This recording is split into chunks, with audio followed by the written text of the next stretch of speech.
And welcome back to Survivor Hot Takes. It's Coach Drew and Emily as I have something in my eye. Oh my Oh my goodness. gosh, Um, no. It's it's giving fine. Ellie with your eyes open. Yeah. Here to discuss the merge episode and the most recent episode of Survivor 43. Just some of the things that we, noticed, specific things we want to talk about. And obviously the first thing is this prediction that I feel like a lot of people are making, but on here we both made at some point that it would be Gabler versus Ellie at some point, and it Yep. just so happened that We called it. it happened to be the episode where we had the faux merge. So what were your thoughts on how Gabler played that whole That's thing? such a good question. Because at first I was like, you idiot. Like you're like throwing out you're airing out everyone's shit at the same time, So that means that you're gonna have at least the four people in Bessie, like super or not and Bessie, not Bessie, and Baca, like directly against you, right there.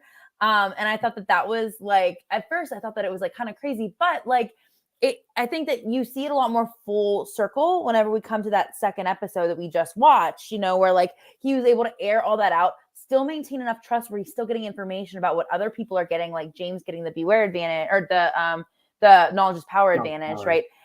And he was able to just go like sink right back down like the Allie Gabler he is, So I didn't think it was, and I think that honestly, like that's something that put him on the radar for whenever he gets to like whenever they get to a final tribal, if he makes it, like I was the person who managed the first vote and you still trusted me enough with all that information and I stayed on the right side of the vote from the very start. So Yeah, I stand it.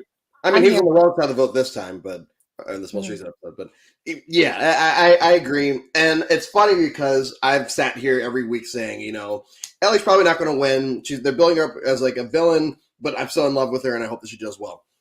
I know I felt so bad for you the whole time I was watching it.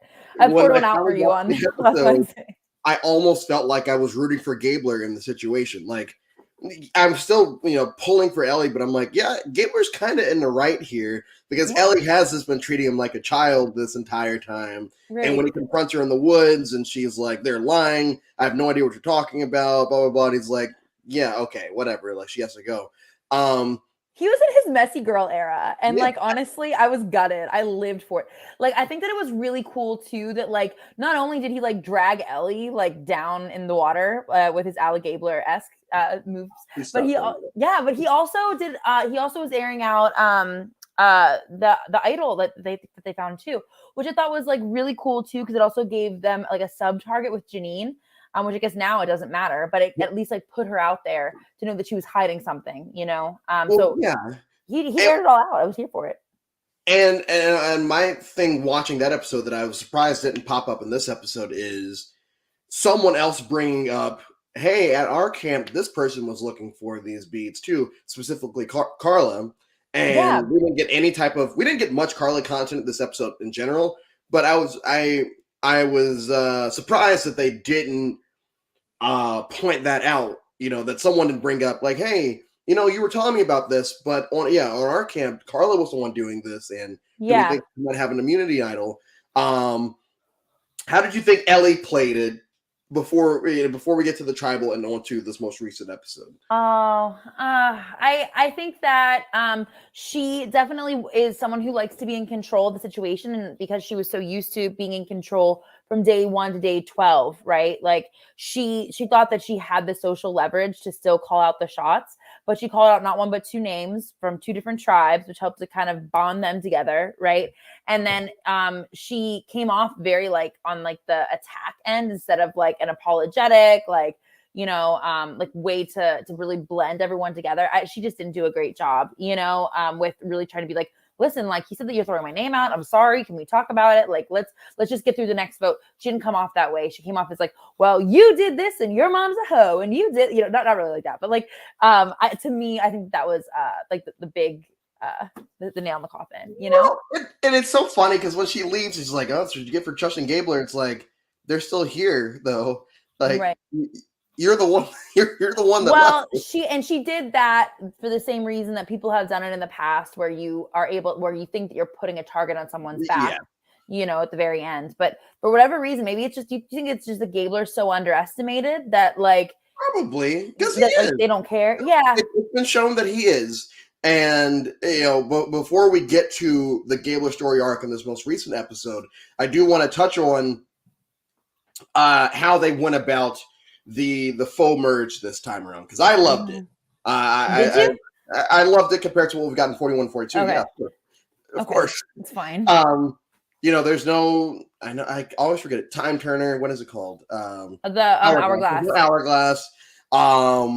They know ahead of time that this is what's going to happen if we win and if we lose. There's no type of bomb dropped on you at that point. And so I like the way they went about it this time around. If they decided to keep it like this, fine. I guess I'll grow to like it. Do you feel like people need to earn the merge? I think they already did earn the merge by making it. You know what I mean? I think that and the other thing that I have an issue with, which you've got, we're going to talk about this obviously like in this coming episode, but like Dwight didn't even earn the freaking merge, even though he earned the merge. And I think that's like so hypocritical. I don't know, because he's not going to be the person he's not even going to be the first member of the alliance, so like, or of the jury. Sorry, I'm like a little scratchy, but like, I just don't understand. I just feel like you've already earned the merge if you make it so far. I feel like it's just like too much, Yeah. What do you think? No, I agree. I do feel like earning the merge, you made it as far as you could in your tribal stage. You survived so many tribals or none. And when you make it to the point where production says, hey, we want to merge here, I think that you've shown that you deserve to be there at that point. I agree. Now, I said I agree. Go ahead. Rationale-wise, why do I think production's doing this? I think it's to add, it's one of those twists that they added that they felt like it wasn't super egregious as long as we changed certain aspects of it. Because they do want it, and I get it, they want to continue to have the game change. Mm-hmm. And I get that. And if this is the way they change the game, I think I'm all right with it. I think the hourglass is what was leaving the bad taste in most people's mouths. You know what would have changed the game and made it still exciting? A freaking swap. We need to bring back the swaps, because if you bring that back, it's at least like a different level of the change. You go from 3 tribes to 2 tribes, right? And find ways to kind of connect with the other people. And then that way, like, it's still very exciting. You can see how they like connect. And then after like 2 different alliances, whenever they actually can do a jury, then they're Gucci. You know what I mean? I honestly don't think they're going to do a swap again until the next returnee season. I don't think so either. It's really disappointing, because that's like one of my favorite things is watching how people can acclimate. I think that's even a bigger social test than like the freaking beads, Yeah, well, that's why I always say there's no such thing as swap screwed, because unless you get swapped on a tribe where people are like culty, which has happened before, I guess, you can always find your way in with the people on the bottom. Yeah, there's always a crack. There's always a crack. So I've never really bought into the whole swap screwed aspect of the game. But I mean, I don't miss swaps. I would be cool if they came back. You don't miss them? No, it's like, all right, cool, whatever. Because swaps fall under the pre-merge umbrella, and the pre-merge umbrella for me is just always like, all right, let's get through this. So we get to the fun stuff. Yeah, so I really don't care about. Technically are merging, but just like in a micro merge, and then like it builds for more like relationships before they get to like the real chaos, which is the very final merge. Yeah, I mean, I get it. I just and you're respectfully. I don't hate swaps. I don't love them either. It's just kind of the thing that happens pre-merge. And once the merge happens, those swaps, they come into play because of the relationships they built.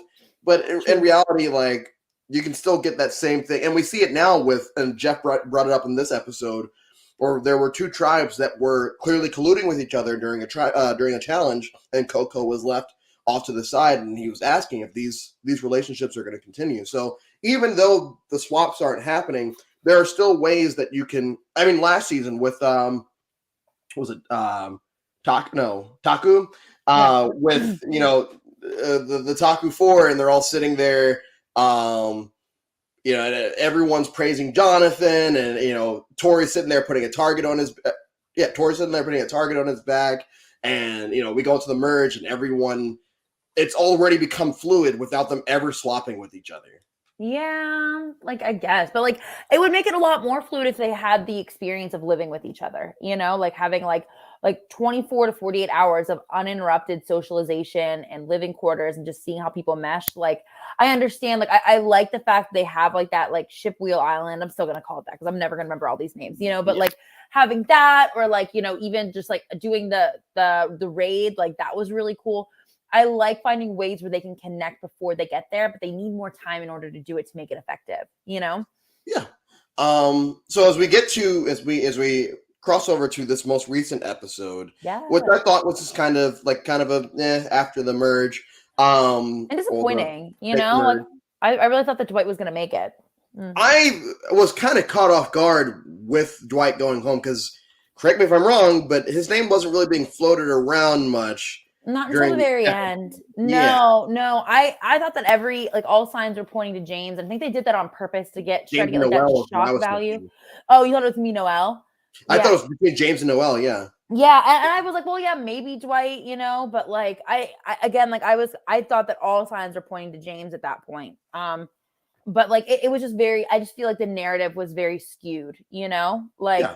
And we're trying to trick the audience. They've gone back to your old trusty. Let's try to trick the audience as much as possible without telling something that's still a cohesive storyline. Because we're going in there and we're getting votes for 3 different people, and really only one of them have we like seen a lot of traction be put under. The other 2 names were just kind of like thrown along with Noel and other folks. So right.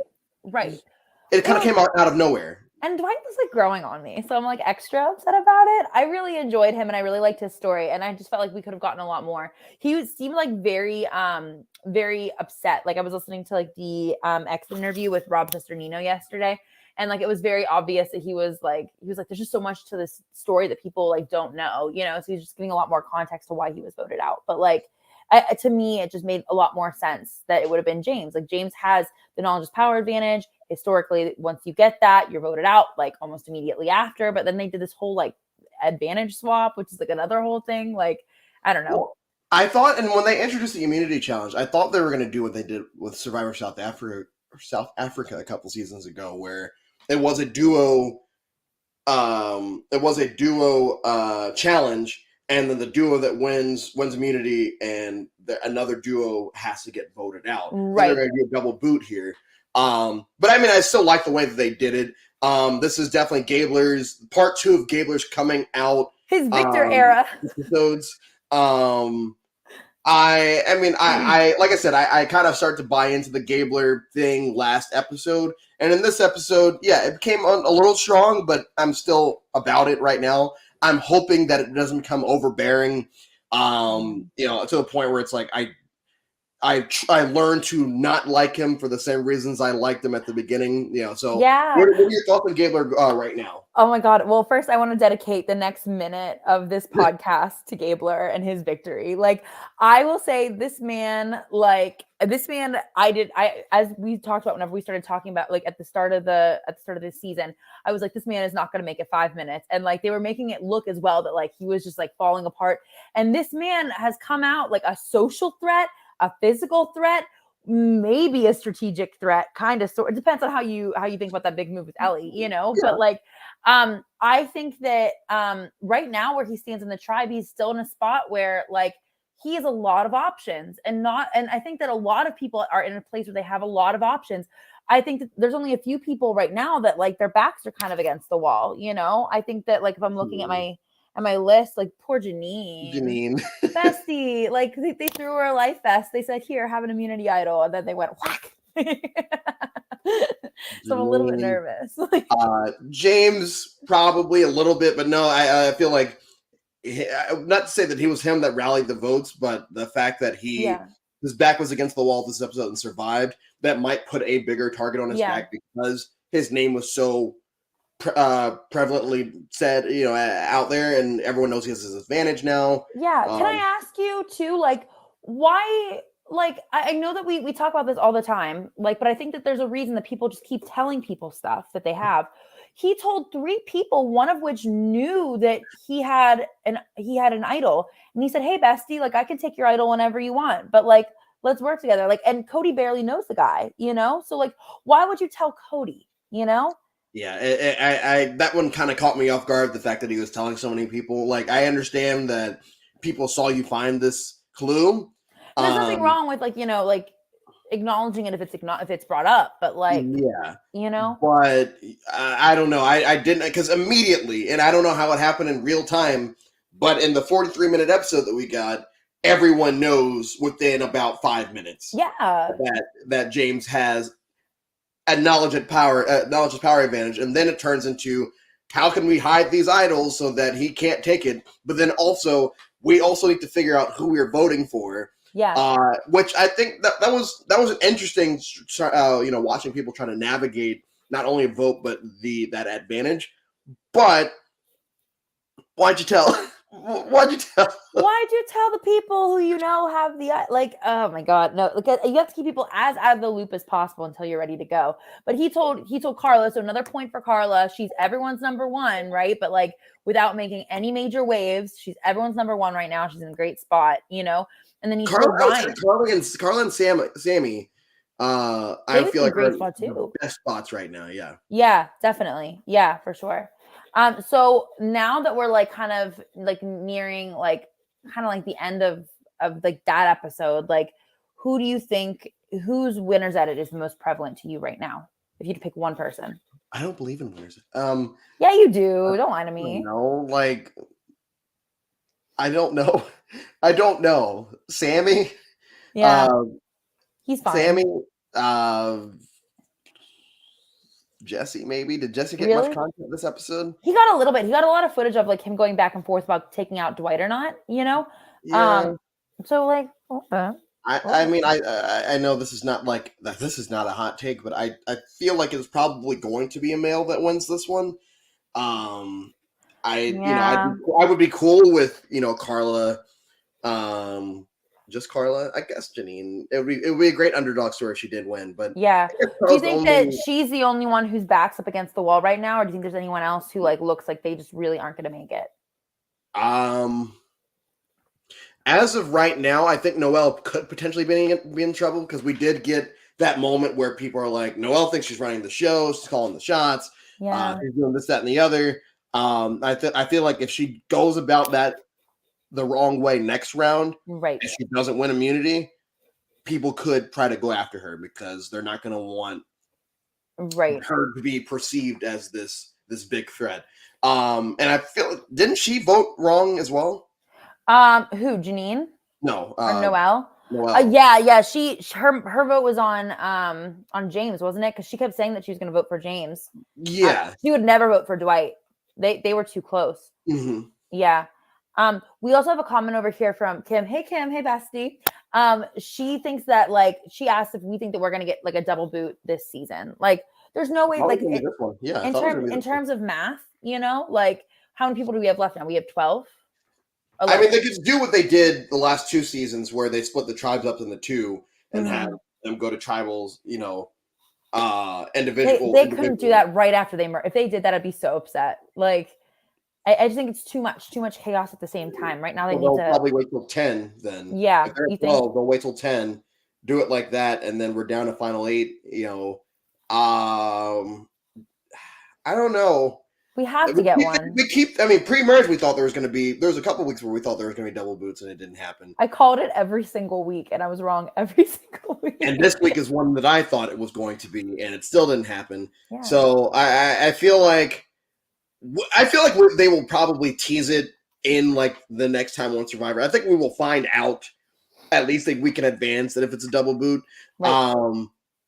And I'm looking forward to seeing how they go about doing the double boot. Do they do everyone? Do they separate them? Or something else? I'm also interested to see if someone finally plays a shot in the dark. Period. This season, but correctly. No one's talked about it. Like, yeah. I don't know. I think that like my other critique with like I guess that my only other critique about like not just this season, but just like the developments of this season is like they're only looking to cast super fans now, which like in theory sounds freaking awesome. But because they're super fans, they know how the game works and they know they can't make any big moves. You know, they can't be like very chaotic. So we get like a Gabler who's like amazing for TV, right? And like is more focused on like just coming after those people without really covering his tracks. But everyone else is in the exact opposite path. So it makes it like very you have to be very focused on watching the entire to watch the little moves in order to understand the big moves, you know? And so my theory is with Shot in the Dark, I think that, I mean, this is conspiracy level type stuff. I think production is purposely trying to bury any Shot in the Dark talk because we are going to see one played this season and they want it to be as big of a surprise as possible. So as long as they don't reference it at all, so that when it's finally played, everyone sits there and like, oh my gosh, I forgot about Shot in the Dark. Yeah. I can't believe it happened like this. Someone big goes home. I feel like that's potentially what could be happening right now. It's gonna be Gabler. It's gonna be Gabler. Oh, please no. Like I said, I'm cool with Gabler now, but like I love him. This is a Gabler stan account for the rest of the year. Okay, we'll see how long that lasts. You liked Jonathan at one point or another last season too, right? I took it back. Okay, listen. So, yeah, I honestly think that Shot in the Dark will come into play this season. I just think that hopefully production is doing a good job of just burying any type of content or conversation with it on screen so that when we see it again, it's like, wow. That's a really good prediction. Yeah, I think that we're going to see a lot more of it as they start to dwindle because they're kind of like there's nowhere to hide in terms of like doing like a huge blind side. Like everyone knows there's a bigger target on their back as every episode goes on, you know? Yeah. So I agree with you. I agree. Yeah. So, I mean, as we start to wrap up, like I said, it wasn't the best episode, but we did just get a merge episode before that. So yeah. I do understand you want to come down so you can start building up to the next big storyline. It's a little palate cleanser as we transition. Yeah. Filler. It was filler. A little filler. I feel like the next big storyline that they're going to try to establish probably will have to do with these advantage. I feel like we were about to get really advantage heavy the next couple of episodes. Whether they get played or not, it's different. But I do feel like we're going to start seeing a lot of these advantages, you know, at least get talked about a lot more. Yeah. And someone's going to have to play an idol soon, you know? Yeah. They have to. Everyone knows about a lot of these advantages. Someone's going to have to do something. Right. And I feel like that time of reckoning is upon us. Any final thoughts on these last 2 weeks? And not really. I'm hoping that this is leading up to something that's a little bit more jaw dropping. Not that I don't hate the episode. I think that it had a lot of really great content. I just hope that we start to get to a point where there's more chaos in Tribal. There's like a lot more like honesty, I guess, or like, you know, at least like some important dialogue, because I think that we're lacking that right now, and I hope that we get it this coming episode. What about you? I mean, no, I like I said, probably my least favorite episode of the season, but that's not really saying much. Or I did enjoy the episode for what it was, which was filler. I did enjoy, you know, getting to know Gabler, I guess. I did enjoy watching, you know, the chaos of where the votes were going to go based off of all the information we have been told. The Dwight thing kind of just caught me off guard. And not in like a fun, like blindside way. It was like, oh. Yeah, it wasn't like, oh my God. Yeah, I don't think they didn't butter it up enough, you know? Yeah. Mm-hmm. But no, besides that, I am excited for next week's episode. I feel like 2 episodes from now is when we're going to get our next crazy episode, I would assume. So I'm hoping so. I will be in Boston watching next week's episode, so I'm really excited about that. So if you guys are there, let me know, and we'll get a drink. Emily, we will do this again sometime next week. It's a mystery. You guys will never know. As always. It's a fun game. Thank you all for continuing to tune in, and we will see you on the other side. Bye, guys. Oh, my God.